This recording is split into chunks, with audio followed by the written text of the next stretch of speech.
One of the important things that we learn by studying myth and fairy tale is there always comes a moment where you have to choose between one path and another, between the safe path and the path of risk, between going home and sitting by the fireside and striking out into the place in the forest where it is dark and deep. In my own life, I've had many of those crossroads and many of those choices. But here's one that many of you may be facing. We know that historically in America in the last generation, almost 50% of all marriages end in divorce. I have also come to that crossroads and made that fateful decision. I realized that I had to leave the small life that was contained inside the four walls and a marriage that no longer allowed me to grow. It was a traumatic experience for my children and for me. But let me explain the exact moment when I knew that something had to shift. It came in the form of a poem by the German poet Rainer Maria Rilke. I still remember where I was and how I felt when I first read this poem. This is the translation by Robert Bly.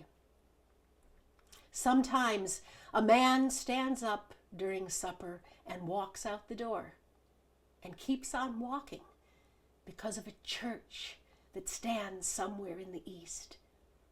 And his children say blessings over him as if he were dead, while another man stays and dies among the cups and the saucers so that his children must go far out into the world in search of that same church which he forgot.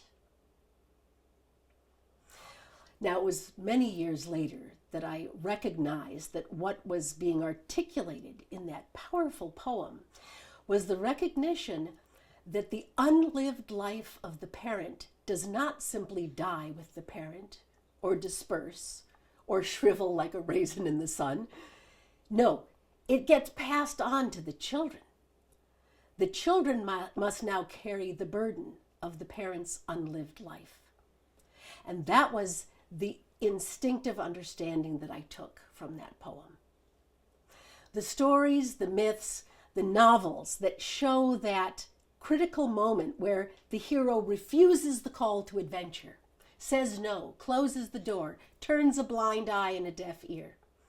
Those difficult places where you know that the character should advance and will not. Those are valuable stories. Those are the reminders of what can happen when you refuse the call to adventure and you spend the rest of your life living in those little shallow eddies that Shakespeare warns about.